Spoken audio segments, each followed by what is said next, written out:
Okay, welcome back. Today we're looking at worm bin 1. So every other week we do a worm bin. And this one we've been doing a much better job at actually harvesting the castings from. So there's not a lot of finished stuff over on the side, but we're going to try and pull out what we can. I love how they drop off all the finished stuff right near the surface. It just looks like amazing and so nice. So I'm going to try and scrape off a little bit of that, just get some of the good high quality stuff. As long as they make it easy for me to get, I'll take some. Thank you, worms. Did a good job. Appreciate you. Gotta let your worms know how you feel about them. They're very sensitive.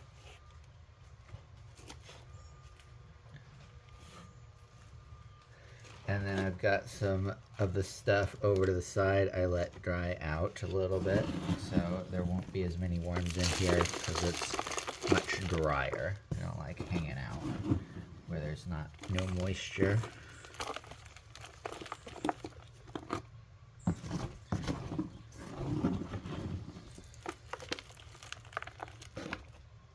I will just very quickly, if I see a large worm, I'll pull him out. Otherwise, I got plenty of worms. Okay, if I pull one or two out here and there. Happens.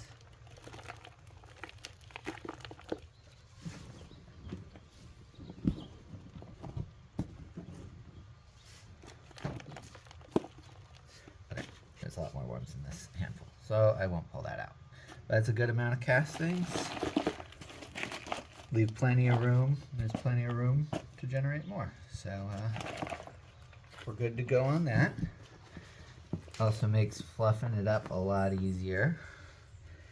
Yeah, immediately once it starts getting a lot wetter, even though these are also all finished castings, there's a lot more worms because it is the worms need their moisture. So if I go in and I feel that it's nice and wet, I'll be like, okay, there'll be worms there. So I'm going to take these finished castings, and then I'm going to do what I did before, and I'm going to stack them up really high. That way, over the next 2 weeks, they'll start to dry out. And so next time I check on this, I'll be able to harvest all those. Yeah, look at all those worms. Wormy wormies. I'm just stacking up the finished stuff off to the side. Look, a worm has made it onto the lid. I don't know how he got there. Yeah, it's on the lid that I pulled off. And this will just set me up for success next week when I want to harvest a little bit more.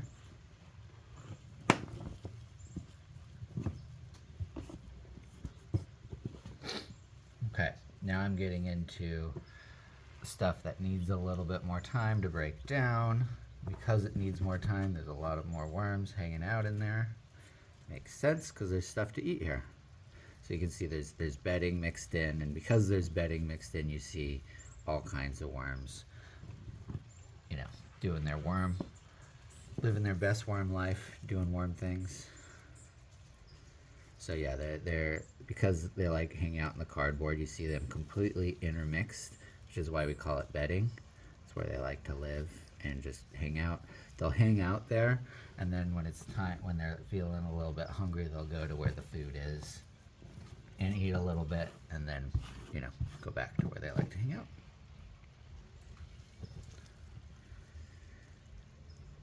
And I know I mixed in a lot of food last time I fed them. And while they haven't finished off all their cardboard yet, I haven't found any like actual food in here. Someone commented on one of my videos that these aren't all red wigglers, and that is correct. I'm in San Diego, and it's a desert here. I'm actually inland a ways, so the desert's inland of San Diego. And so I was worried that it would get too hot. So I didn't want European night crawlers, because they're actually like a little bit colder than the red wigglers. Oh, is that a carrot? So I actually got some African night crawlers because they like the heat. So I mixed them in. That's why you see some of these worms are like quite big. They're the big African night crawlers. They also can do a little bit more depth, so they like to go a little bit deeper. So I can let my worms get a little bit deep, or let the bin get deeper, and the African night crawlers can plumb the depths, go all the way down, and get it. I absolutely wouldn't suggest African night crawlers if you have an outdoor worm bin where it gets really cold. You might have like a mass die-off or anything. It gets below freezing like 1 or 2 days in the year here, so they're very productive in the summer, less productive in the winter, but they like it here just fine. Ooh, look at that. I love pulling it off and just seeing like a solid layer of worms. Whew, it's good stuff. But yeah, it was kind of the experiment. I mean, it's not like they like fight or anything. And I wanted to see if I needed a more heat tolerant species. And I also wanted ones that could just eat a whole lot. And the African night crawlers do that, which is why I'm not seeing any actual food in this entire thing. I saw like a root vegetable in there,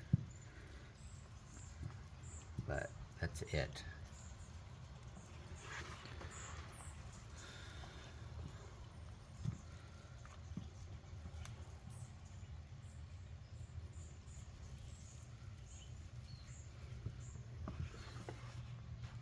Maybe it was a potato. I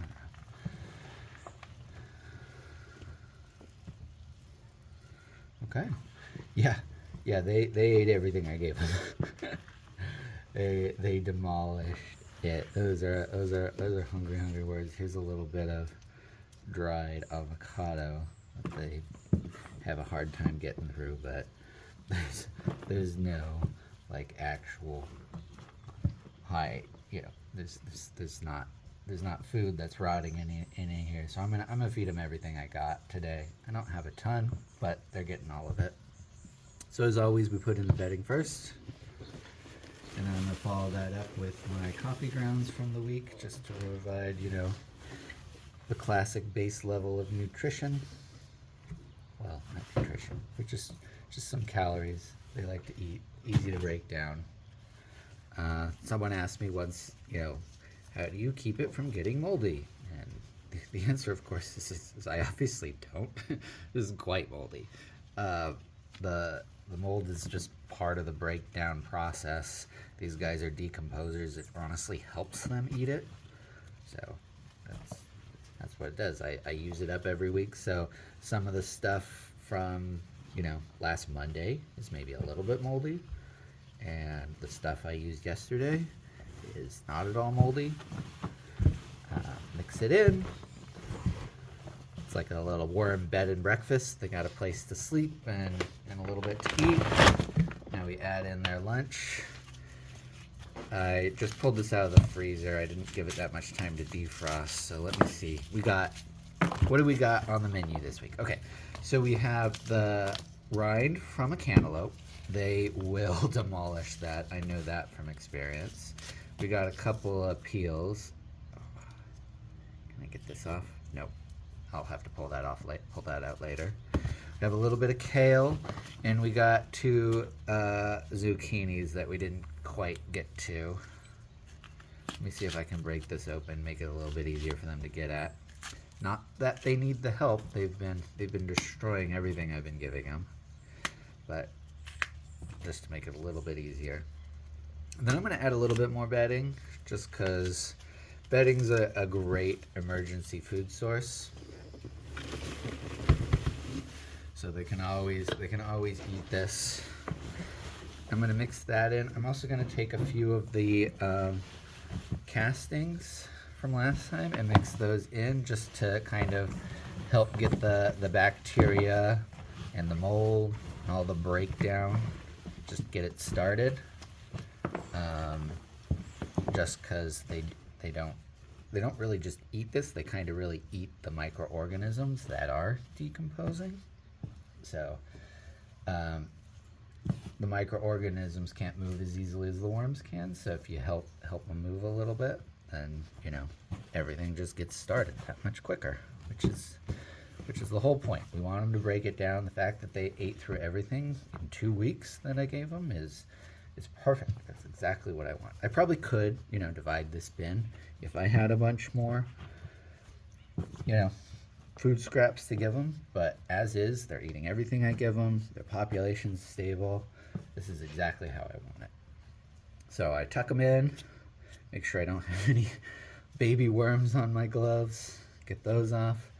And then I do like this little blanket. This is the reason why there's all those fresh castings up at the surface. This helps lock in the moisture. So sometimes if it's getting too much moisture, I'll leave this off. But this also keeps the entire bin from getting moist, so they don't crawl up the sides and stuff when I put the lid on. And I leave the finish uncovering so this does dry out, so that it's easier for me to harvest, because the worms migrate away because they don't like how dry it gets. So just with that, I will add the lid on to keep the critters out, and we're done.